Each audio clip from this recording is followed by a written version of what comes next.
I'm just speaking from my perspective with my parents because I have the old school Salvadorian parents that would just beat the shit out of me.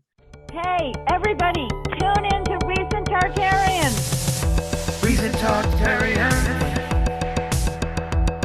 Recent Tartarians.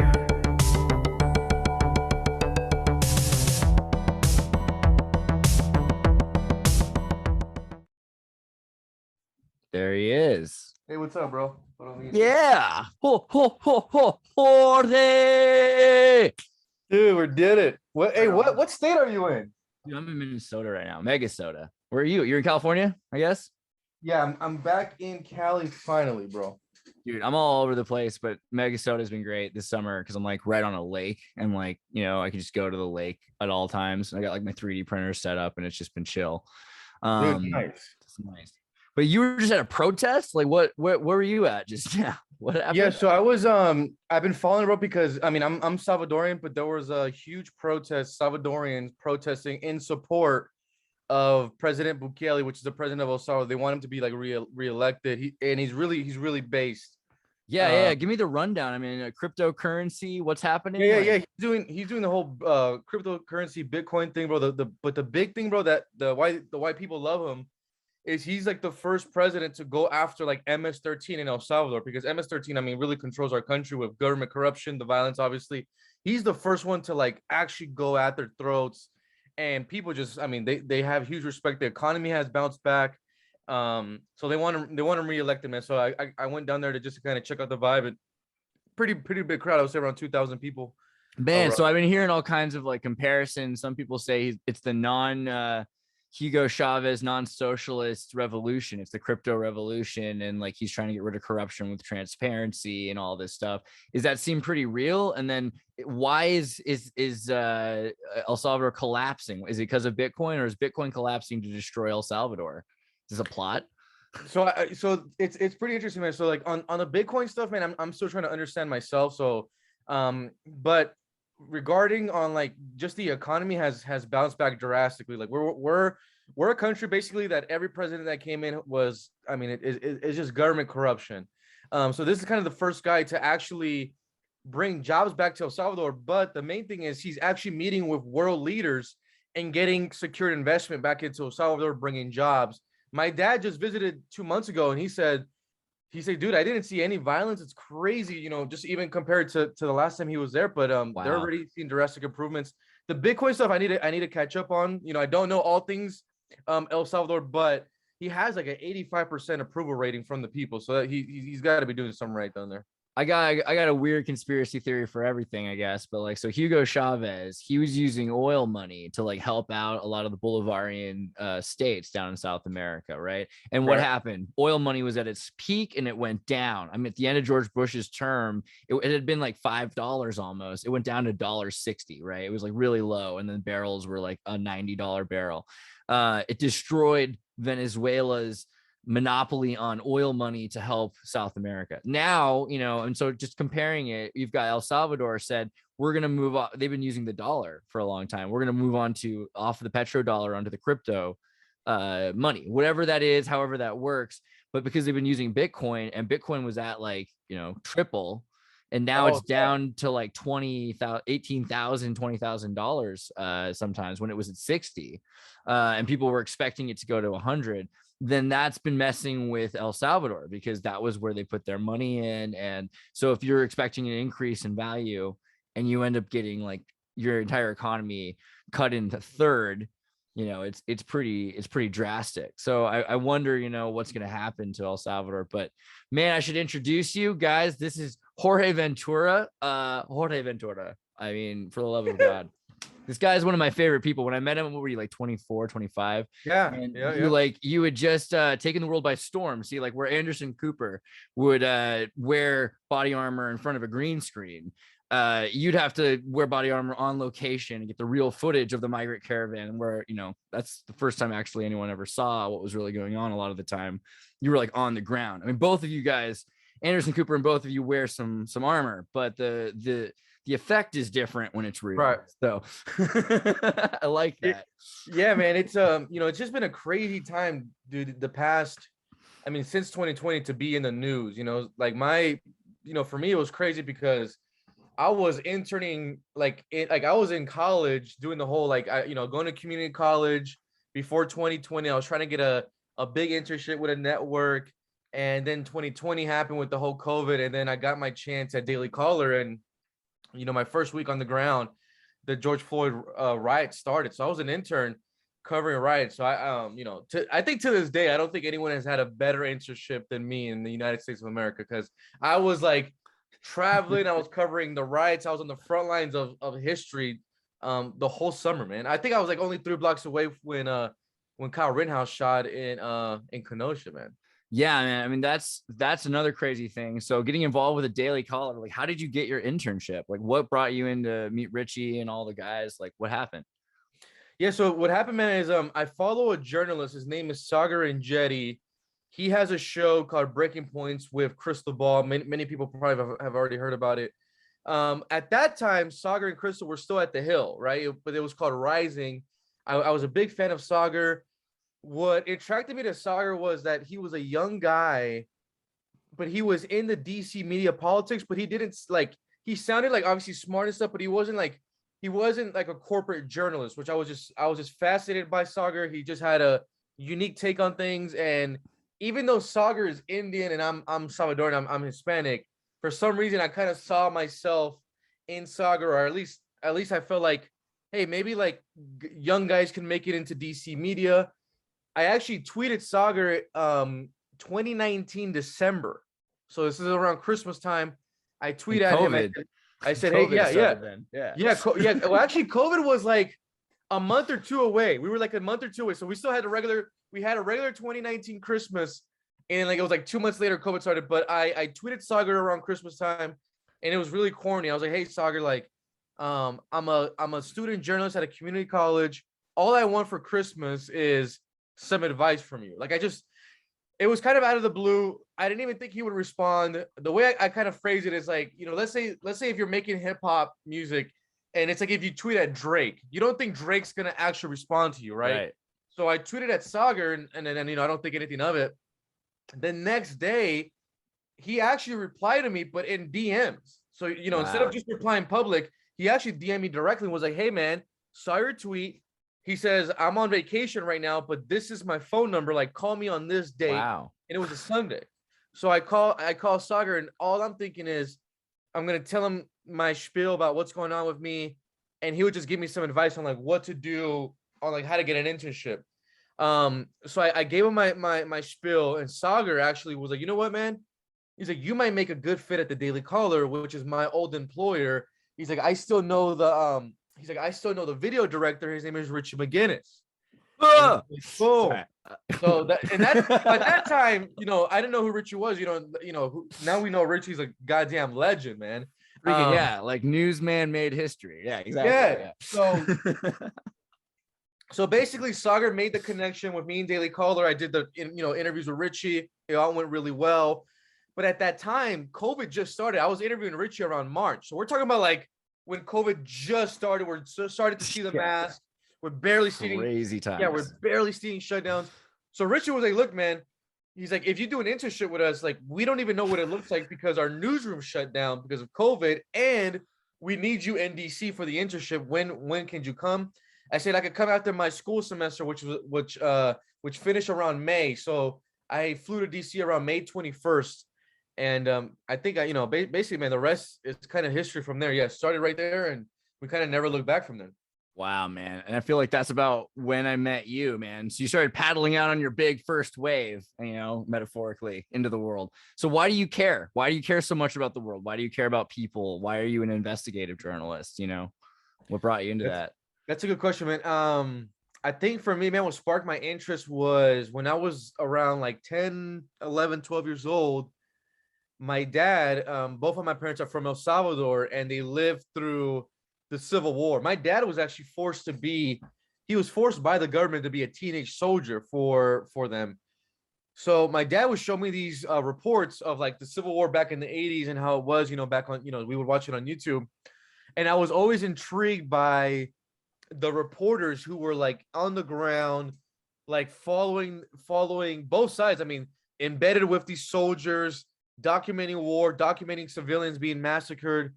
And, you know, a lot of those journalists died, you know, in the Salvadoran Civil War reporting on it. But what intrigued me was that they did something that like lasted forever in my eyes. You know, they did something that 30 years from now people could watch and you still learn, which how I was learning. Like when my dad was showing me, I was still learning, yet this was 30 years ago. So I was always intrigued about being on like the front lines of history, being the one to witness it, and then being the one to tell a story back to an audience, kind of being, you know, kind of being able to compel everything. Now that sparked my interest.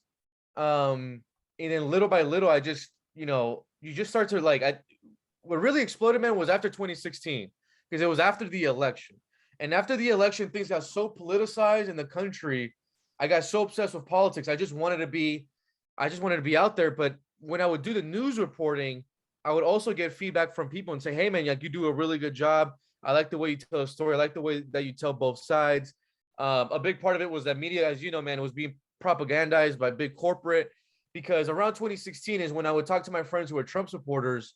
They felt that Trump didn't get a fair share, right? Obviously, that, you know, mainstream media attacked Trump, but also on the left, I think that doesn't get talked about a lot in 2016. How Bernie Sanders didn't get a fair share from corporate media either. So when I would talk to my friends who were Bernie Sanders supporters, they felt he didn't get treated right. So I felt like, you know what?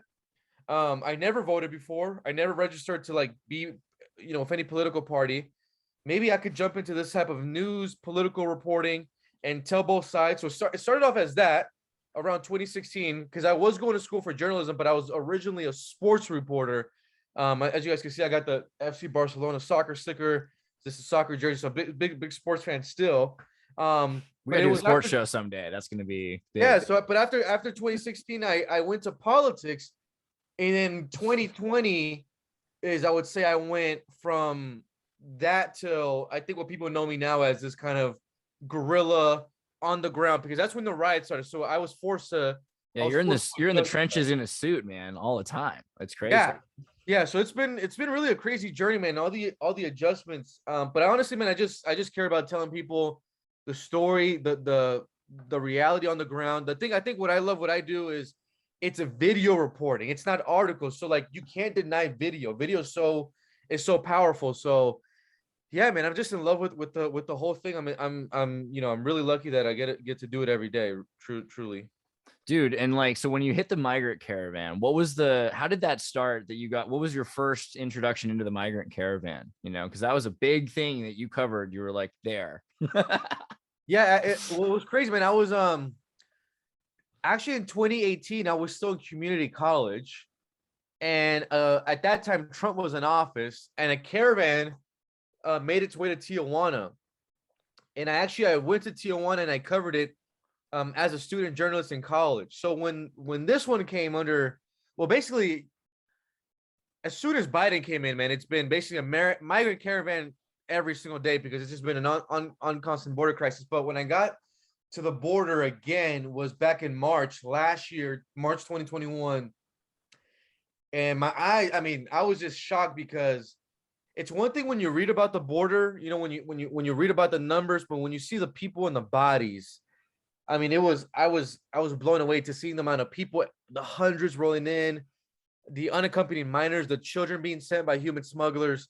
So it's a lot to adjust it in person, and you know, just seeing it, man, it just I just kind of made me kind of like, man, I can't believe that, like, you know, establishment politicians on both sides really views these people as like kind of a political argument, but at the end of the day, no one even gives a crap to come down and actually solve the issue. But I was just shocked. I think, you know, that was really the first thing. And then we just started going hard on it, man. Started covering it from the South Texas side, started to tell the story of the trafficking, of the human trafficking, of the fentanyl coming in. One thing that we learned right away is that the cartels really views the migrants as pawns. You know, they've used these people, crash the border, distract border patrol agents on the U.S. side like that. They can sneak in the fentanyl. So, you know, really it's shock, but then you have to like be quick, because you have to learn kind of this whole open and how these migrants were basically being used by the cartels, the human smugglers, the amount of money they were making. And we just started really to connect the dots, and been reporting on, we reporting on the border ever since, still reporting on the border. I mean, I just got done with a 30-day trip on the border that started up in Yuma, that finished in McAllen, Texas. I think I'm like a day or two away from having to go back to Yuma, Arizona, Oh, and man. just continuing the issue. And I think what people forget about the border is there's so many facets to it, because it's national security, because you don't know who's coming in. These are people that committed crimes before in the U.S. who've been deported, so it's national security. Um, the fentanyl crisis, all the fentanyl that's coming in is coming from Mexico. It's not coming from Canada. I can tell you that it's not coming from Canada. Can you imagine much like Quebec chemists like making fentanyl, like all in Now French? that would be awesome. That would be a great documentary. Um, it's connected to drugs. It's connected to national security. It's connected to human trafficking, sex trafficking, because the people at the border are being taken advantage of. It's also contributes to American wages. A lot of corporations love open borders because they don't have to increase American wages when you have such large, low wage, unskilled workforce that you could just tap into that would literally take anything for an hour. So there's many facets to the story that's very complicated. Man, I was gonna those are all things we can elaborate on actually, because as a Latino, and as someone who has family who are immigrants, I mean, even your father as well, like it sounds to me like it hits a little bit closer to home as an actual thing. It's actual people. It's not just this hyperbole in Washington D.C. for you. So I mean, what do you think about the human trafficking and the children? And I know you also did something, you were looking into there's other people that are coming through the caravan, like you said, could be terrorists, but it could also just be nationals from Russia or from Ukraine or whatever. Like what's going on in general with these other things? I mean, basically, just to kind of sum it up in a way, it's when people say it's a border crisis, it really is. I think you could even call it a humanitarian crisis. The United Nations just put out a study saying the U.S. and Mexico border is the deadliest border in the entire world. So it's very drastic. Axios put out a great report last year. 1 out of 3 unaccompanied children that get released inside the United States, the federal government loses track of. They're losing track of so many children that they believe a lot of these children are falling in the labor trafficking world, where they're being forced to work in different industries. Here at the Daily Caller with my producer, Simon Basu, we just released a documentary last year that we actually went on Timcast and talked about, which was Cartelville, USA, talking about the cartels in the Southern California deserts. And a lot of those kids work on those illegal marijuana operation farms that are connected to that. It's just a fucking mess, man. There's really no, I mean, I wish there was like a positive light, but it's really not, man. The numbers are worse than ever. The month of May finished with 240,000 migrant encounters. I believe the last figures I got since Harris and Biden have come into office, we have 3.5 million illegal crossings. That's migrant encounters. That's not even counting the migrants that Border Patrol has not caught, which is the gotaways. I believe we're close to 1 million gotaways. So that's really close to 4.55 million illegals in this country. I mean, think about this. No other country, dude, in the world is doing what we're doing with illegal immigration at the rate we're doing it. Yeah, I know Sweden and Switzerland, they're letting a bunch of Somalis and a bunch of Africans in and Middle Easterns in, and it's messing up their culture. But no country in the world, dude, is doing what we're doing with illegal immigration. I mean, it's insane the amount of people that we're freaking letting in. And then the thing is, man, what I learned is when I post some of my stuff, I'm learning that a lot of Japanese people are starting to follow my content from Japan. Japan is letting in like 12 migrants like per year, I think per decade, dude. So it's like no other country's doing what we're doing. Why do we have to be the first ones to try this? It's not going to, I mean, at the end, it's not going to work. I mean, I can already see the collapse now.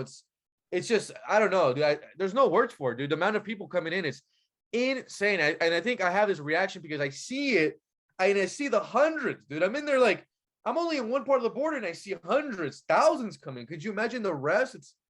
I mean, there's no words for it, bro.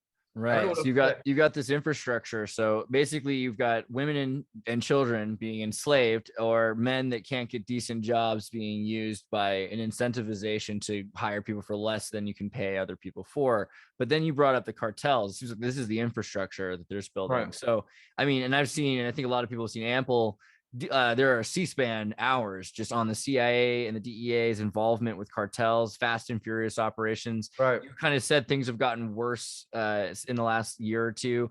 What do you think? Do we have involvement? Is our government or our agencies involved with the cartels, or what are the cartels doing? I mean, I don't have the facts if the U.S. government like is involved, but obviously there's always going to be fishy things when our government Right. is involved with any of this stuff. I mean, Fast and Furious with the Obama thing, sending all these guns literally to Mexican cartels, thinking that we were going to track them. I mean, that's like something out of a movie. I mean, I'm not even like a political scientist, whatever. I mean, I could tell you that wasn't going to work. What the cartels are basically doing, man, is they own the U.S. government when it comes to the border. They control everything. I mean, they already control Mexico. They control the human smuggling. They control all the migrants coming in. They control the fentanyl. And then the thing is, they're also crossing in their own cartel members into the United States. We're seeing that with the illegal marijuana operations all through California, all through the fentanyl trade. A lot of this fentanyl is making its first way into the Midwest, like states like Chicago, because from Chicago, you can really distribute it. A lot of people think, man, which is crazy. A lot of people think that like, oh, I live in Kansas or I live in Missouri, so I don't live next to Mexico or I don't live next to the southern border. It's not a big deal. Dude, the states that are most impacted by fentanyl that's coming from the southern border are not even border states. Ohio, Michigan, Pennsylvania are some of the states. I mean, Ohio's number one. And the communities that are most impacted by fentanyl overdoses right now, and you're not going to hear this on the mainstream media, is white working class. It's really Rust Belt states. I mean, it's affecting everyone, but it's really, really impacting white working class, especially in the Joe Biden state, like Delaware. It's really remarkable that, I mean, you're never gonna hear that on mainstream media, but I mean, basically, man, the cartels are making more money than ever from our sources, and this was also confirmed with media last year. They're making up to $14 million a day off human smuggling. That's not even drugs. That's not even gun trafficking, anything else. So they have a control of our borders. They have a control of the drug trade. They've overwhelmed Border Patrol. They've overwhelmed local resources. They know that the Biden administration is weak.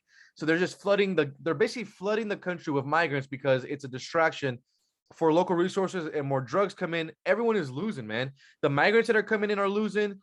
I mean, the migrants are trying to come in legally with this kind of disaster backlog we got are losing. Everyone is losing except the cartels. They are winning and they're thriving, and they're making a mockery out of supposedly we're like the richest and powerful country in the whole world, and these guys in Sinaloa have more control of the border than U.S. federal government. It's really embarrassing, actually, when you think about it. Man, so even like to elaborate more on the fentanyl crisis, what the hell? Like, why is there a fentanyl crisis? What's going on? You're saying that these working class people are addicted to fentanyl, or are they getting? I mean, are there other ways? Like, what's going on that fentanyl's taking over so much? Why? Well, one of the first ways is for the cartels. First of all, this ingredients is coming from China, so this is kind of orchestrated by China from the Chinese. The China gets the ingredients down to Mexico. In Mexico, they'll cook it up, and then that's when you get your fentanyl. The reason why cartels love fentanyl is because it's really cheap to make. It's not expensive like marijuana and cocaine. And you don't need no type of season for it. You don't have to wait for winter or summer or fall. You can make fentanyl whenever. It's cheap to make, and you can make a lot, and it doesn't have an odor or a smell to it, like kind of how weed does.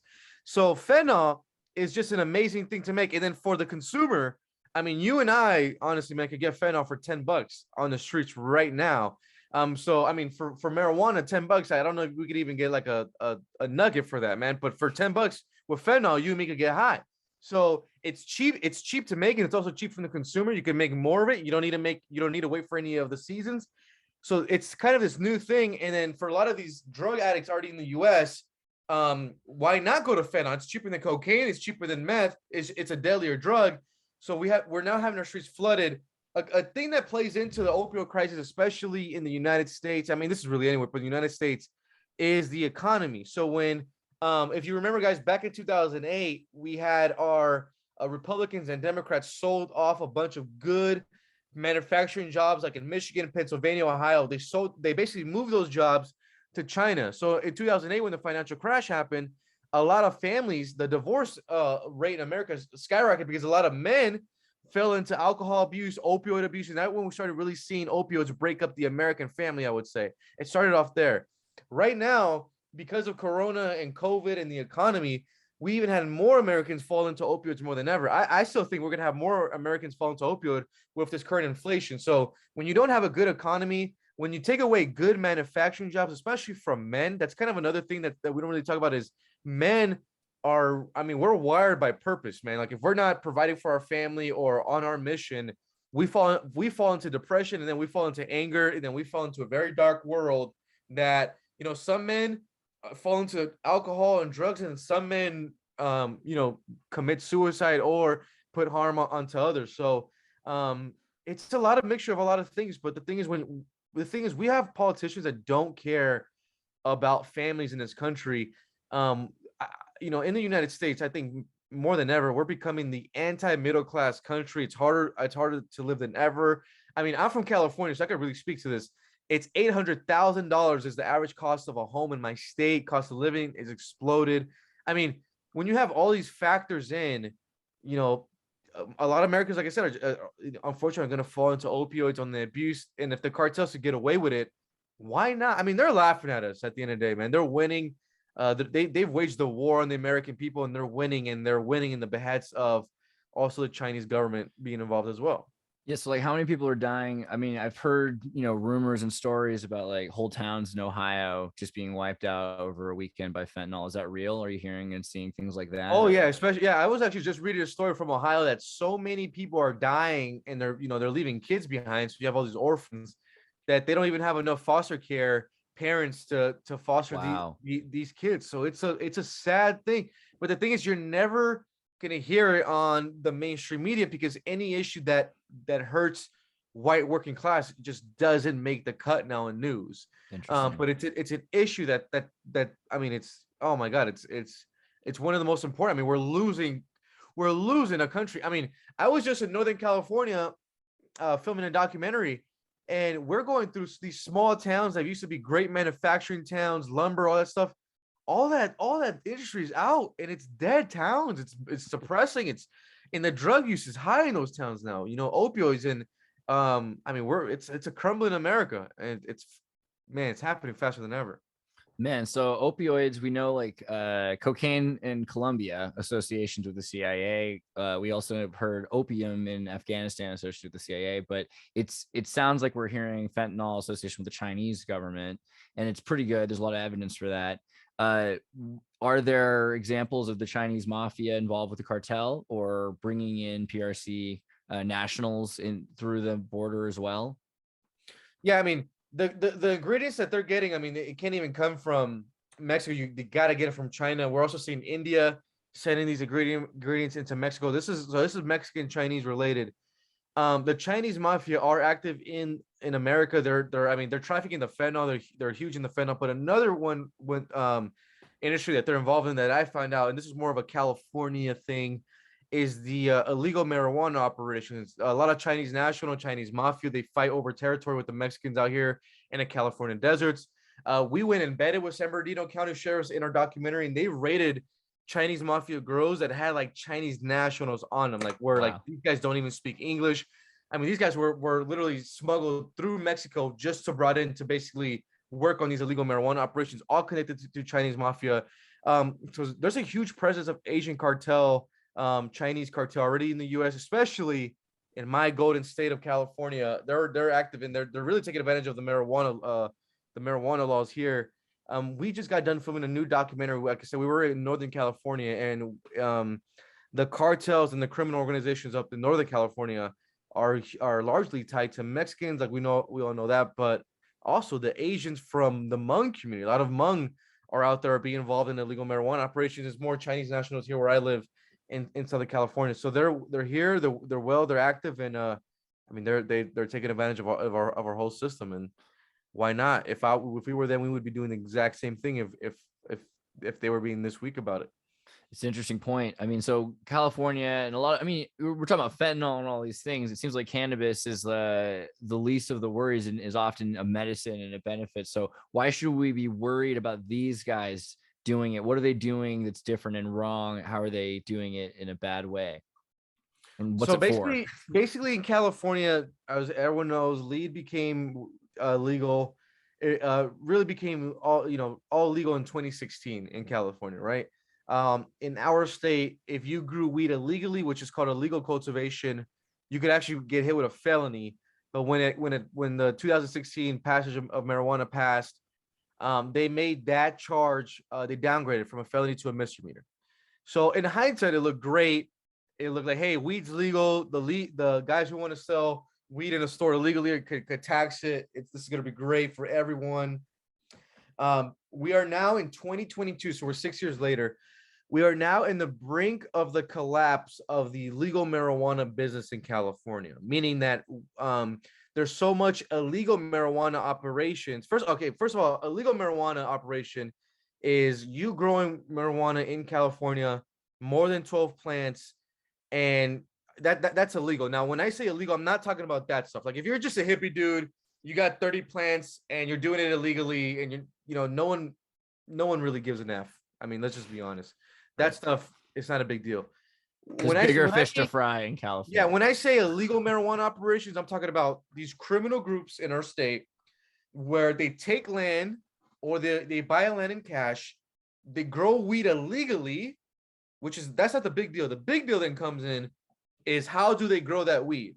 Water. How do they get that water?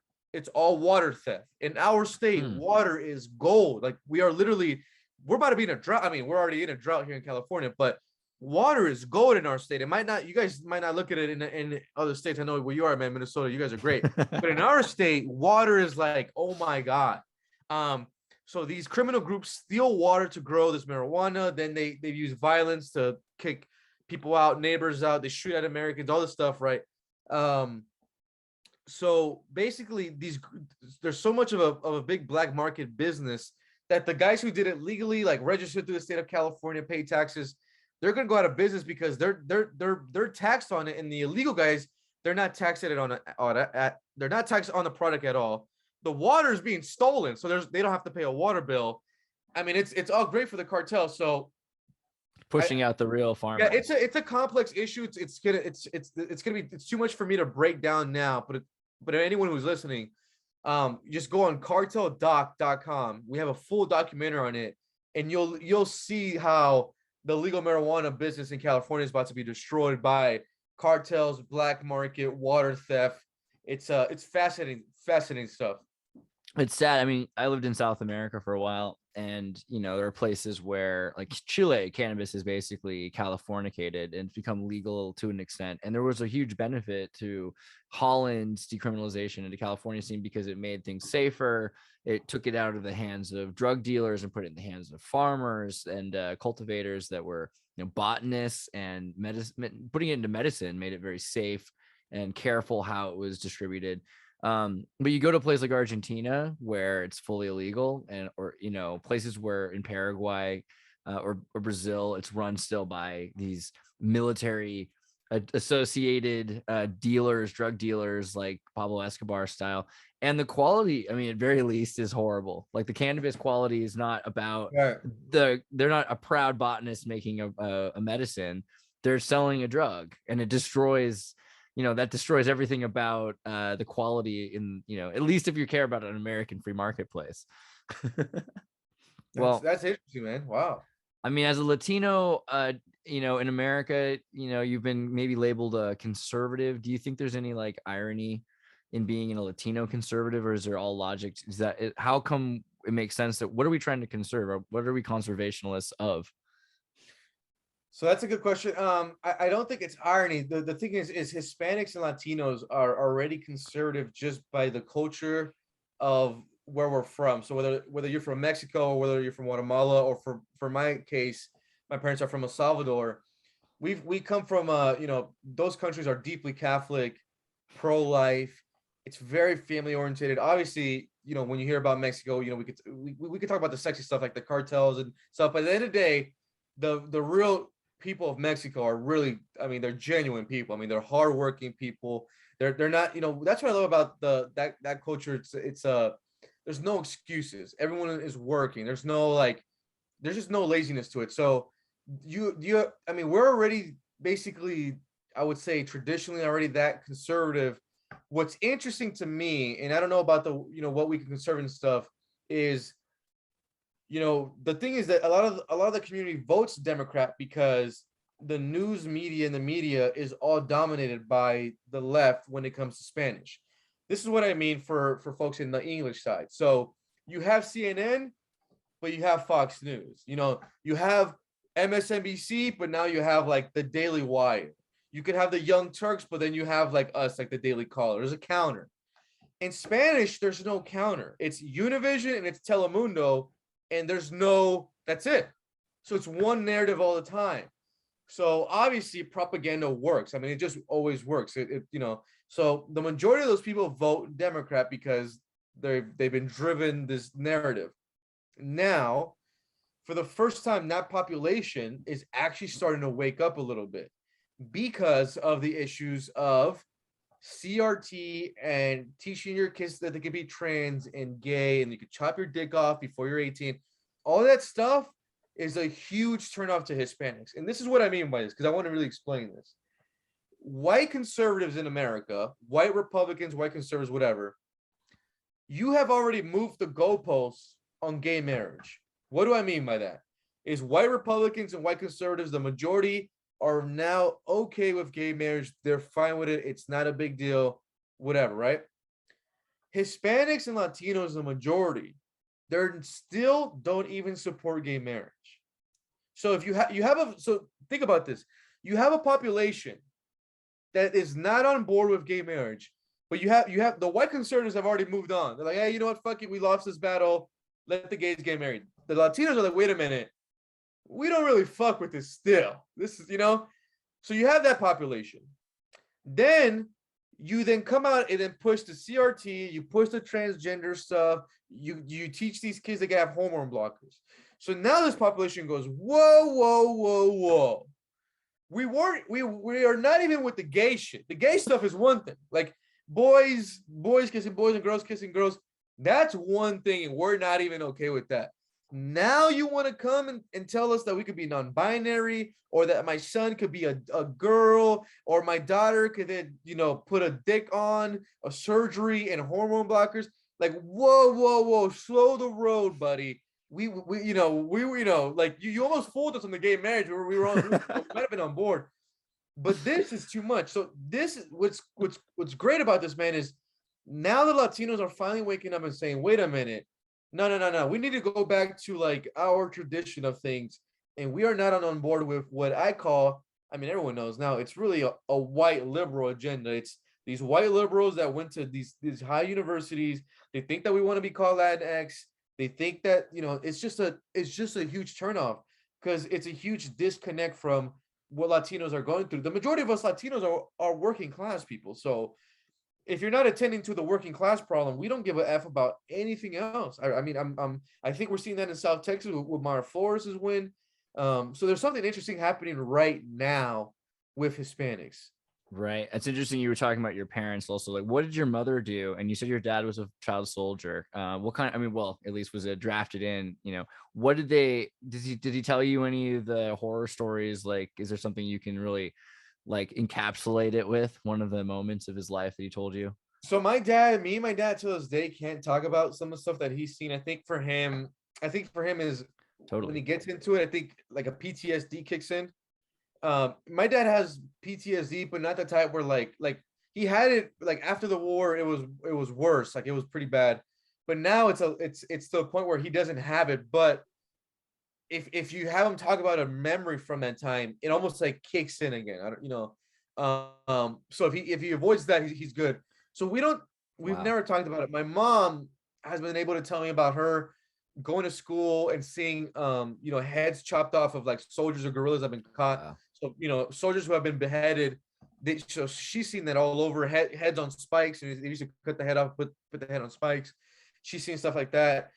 She used to tell me that her and my cousins used to sleep on the floor. My uncles and aunts, they used to sleep on the floor because there would be shootings every night. So the bullets would go through the window. So they would actually sleep on the floor to not get hit by the bullets. And that's just the type of stuff they went through, man. And so when you come from that, you look at the U.S. at a different perspective. You look at it like, wait a minute, we have a second chance at life. We are 100% grateful. So I'm glad that like I grew up and I never heard the word white privilege. I never heard any of that stuff. It was more like, dude, if you want something, then you better fucking work for it. My dad always just said it was, you want the mentality of the first one in the office, last one out type of mentality. That's what I was basically raised on. So I've never heard the word white privilege until I was older. I never, we never like, my mom and dad were never like, oh my God, like, they have that because, they're white and they went to school and they had a higher education and we didn't go to school, so we can't get it. They just never had that mentality, man. So Man, and so even like looking at America now, like there's Uvalde and school shootings and Right. you went to Uvalde, right? Like what did you I was there covering it. What did tell me, walk me through Uvalde.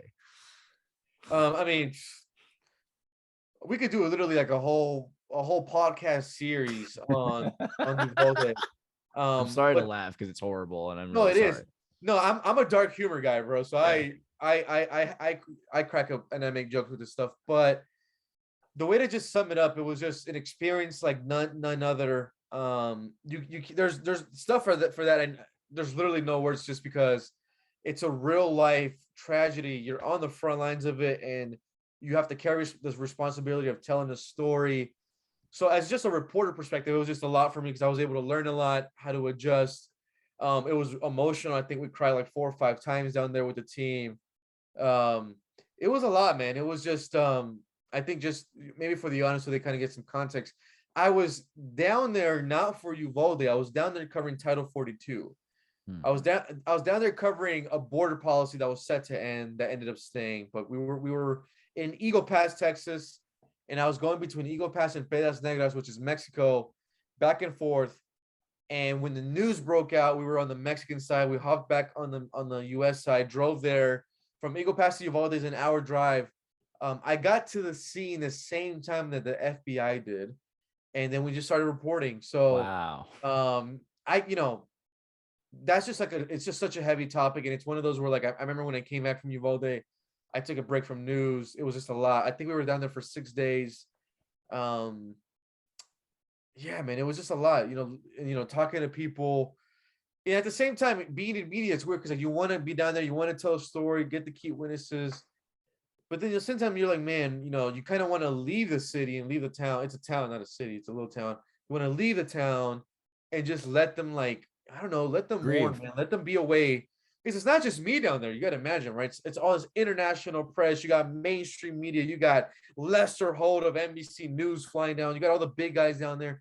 It's a lot. So it's just, it was just a lot. And if people want to see the coverage, check out my Twitter or Instagram, and they could see all the stories that we did and the witnesses that we spoke to and everything. Yeah. So you talked to a lot of the people that were you talked to like people and the witnesses of the event, right? Witnesses, neighbors, friends of friends, all types of stuff.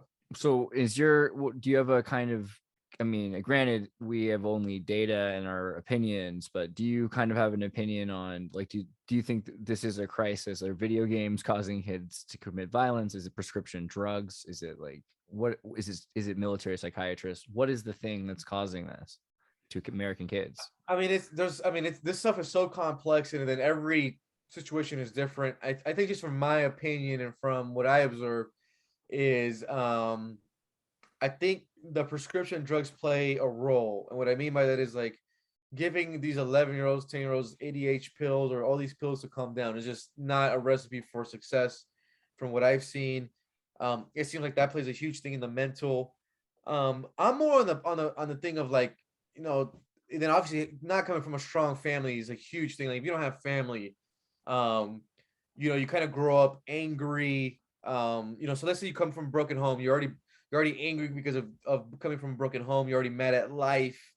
And then you get put on these pills. It messes up your moods. It messes up the way you think.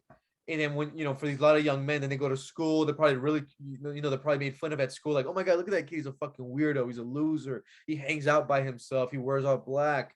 So when you have all that type of, all that recipe, it's a disaster. And the big thing that I try to hit on is, young men, I think, especially in our day and age, don't have a mission. They don't have purpose. When you have young men, when you have young people with no mission and no purpose, I think it's a disaster because you just kind of have this anger building up. And then when the right moment happens, it exploded. I think we saw that for George Floyd and Black Lives Matter. What I mean by that is a lot of people rioted in Black Lives Matter, yet they don't even know why they write it. They just wanted to feel part of a movement for the first time. They finally feel like their life had a call and they could fight against the system, and it felt good to be part of a group. So when you and people like that had no purpose in life, so they've used that to fill that void. So a lot of these young men, I'm speaking for men because I'm a guy, they're growing up with no purpose, no mission, no value. And when you grow up with that and the emotions of being a teenager and you're going through all that, it's just anger. It's gonna build up, and then it's gonna explode. And I mean, it happens in different. Everyone reacts in different ways. Like I said, some people kill themselves, and then some people, inflict harm on others, and then some people do stuff that, like, I think this, like, the 1%, right? The mass shooters are 1%, but that it's just a lot of it. And I think as a society, you got to get better. As, like, if someone has, you see someone who's going through something, you got to reach out, man. We got to be more of a family. I think our society is kind of, even America, going through this kind of phase where we don't talk to each other no more. We're not like the America of the 80s. Everyone knew each other, small town, that type of vibe. And because I remember I spoke to a witness down there that said that she saw the shooter and she was like, you know what, when I saw him, he looked like he needed church, but I never said anything. So there's a lot of elements to it, right? There's not one, but I think when you have men growing up with no purpose, you're building up this angry individual that is gonna say it's a ticking time bomb, and when that moment happens, it's gonna be very ugly. And we look at you were saying at the beginning when you were like blocks away from Kyle Rittenhouse, and I'm sure we'll get Richie to tell us a bit about what he saw as well. But what do you think about that? I mean, there's another side of it where there's a kid who's surrounded by people trying to defend himself. What are we supposed to do? I mean that look, the Kyle Rittenhouse thing is I mean, at the end of the day, if he had, like, see, I'm so used to having, I'm just speaking from my perspective with my parents, because I have the old school Salvadorian parents that would just beat the shit out of me. And if you were there, I would have whipped you with a belt. That's what I'm saying. So it's like, I know for a lot of people, this could be the unpopular take on the conservative side of saying, like, dude, I mean, look, he first of all, I mean, I think if you're just a fucking common sense person, he should have not been there, dude. Absolutely. Like, I mean, obviously, Well he was, I mean, look, he was there, obviously, but look, I mean, I was 19, but at the same time, it's hard to speak to, because when you were 19, I were 19, we weren't going through the fucking riots in our country. Like, our country wasn't going through this, like, weird thing. It was normal time. So, like, when I was 19, I was like, I don't know, I was like smoking pot and like trying to bang chicks and like the normal 19-year-old stuff. So, like, that's what I would be doing. Like, if I lied to my parents, I mean, at 19, I don't think I would have to lie to them anymore. I would already be out. I mean, no, Rittenhouse is 18. Sorry about that. I mean, at 18, I'm still, he was 17. I mean, even at 17, if I lie to my parents, I'm like sneaking out to, like, go bang a chick or something. So that's what I would hope. I think it was 2008. I was 19, so we had the Occupy movement, but like it wasn't quite the same. I'll give you that. I was 17. I was it was like 2013, 2012. So for us, it was regular times in America. So we were doing what any 17. I was seeing protests and riots, but they were all organized by the Teamsters and really, like, well funded. So it wasn't quite. No, that's true. So the Rittenhouse thing is, I mean, just on the first of all basis is he shouldn't have been there. But at the end of the day, he was there, and then you know what, man, Rittenhouse is a lucky son of a gun, because if it wasn't for the frontline reporters, BG on the scene, you can say myself, Richie McGinnis, you got Drew Hernandez, Julio Rosas, he would be in jail right now. So Rittenhouse, I mean, if he hasn't written a check to those guys, he better written a check, or I mean, he better blow Richie next time he sees him. I mean, God, right? Yeah, I mean, in terms of photographic evidence, like, the evidence is going to change. I mean, it's hard to believe, but in this circumstance, actual real evidence saved the day. I don't know. So in terms of things people aren't documenting, what are the things you feel like people aren't covering? What are the stories you're most concerned with that people don't even talk about? For me right now is, I think if you could just tell real stories of, like, what real Americans are going through during inflation, it's those are powerful. So you can find out what, like, a single mother is going through and stuff like that. I've always loved that stuff. I try to focus on that when I can. It's just now where I am with my career. Not that I don't do those stories. It's just we're so border focused right now because the border have just become such a top thing. But I think if anyone who's focusing on like what real Americans are going through during inflation, what a single mother is going through, groceries, paying at the pump, those are great. I think really hammering the opioid fentanyl crisis in any town is important. The border could always still get more coverage. It seems like CNN and ABC News and those type don't even cover it at all. But really just economics, what people are going through economically. We're seeing this shift of Latinos voting, going to the Republican Party. There's interesting things of why that's happening, whether it's in South Texas or other parts of the country. So that's my big thing is really economy right now, border, fentanyl, opioids, kind of things of that nature, because that kind of always opens up the left to some other issues. Crime right now in cities, it's pretty insane. My good friend Julio Rosas with Town Hall Media was just spent 4th of July weekend in Chicago. They had like 70 people got shot in Chicago, including a police officer. So yeah, there's a lot of good stuff out there, man. But you got to find those reporters that are willing to go out there and get out there and look for a lot of the independent guys. It's not easy, man. It's costly. So a lot of it's crowdsourced. So I know a lot of the guys want to be out there more. But they're trying to, they're working with the resources that they got. So, but yeah, and then myself, I should be back at the border, and like, if not tomorrow, the next day, I should be back in Yuma, Arizona, covering what's happening over there. Epic. So, okay, where can we find that? Where can we find more about you and more of your work? Yeah, if you guys want to just look up dailycaller.com, Jorge Ventura, you can find all my work related with them. The best two places though are my Instagram. So Instagram is my first and last name. It's Jorge Ventura with the letters TV. So it's Jorge Ventura TV. Follow me there. Instagram is Jorge Ventura Media. You can follow me there as well. Twitter, it's Jorge Ventura Media. Instagram is Jorge Ventura TV. Either way, you type in Jorge Ventura, it should pop up. We got all the breaking news, full stories, on the ground, guerrilla journalists. Like I said, we just got done with a long road trip at the border that started off in Yuma, Arizona, and finished in McAllen, Texas. I think that you guys will enjoy. And the links to those will be in the description. Everybody definitely watch some Jorge Ventura. It's worth your time. He's about 6 hours to 8 days before CNN's about to report on the narrative version of his data. So, all right, Jorge, I'm so glad you came. I know you've been busy. It's like every time we want to do this, because we've been trying, there's like a school shooting or a border crisis or something that you're like on the front lines of. So I'm glad you took the time to do this, man. It's awesome. No worries, man. I'm glad that we finally did it. And I'm sure that we'll be speaking soon again. Yeah, dude. And listening to Turkish music. All right. Yeah. Peace out, bro.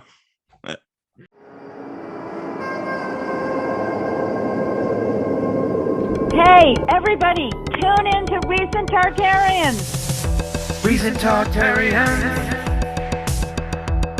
Recent Tartarians.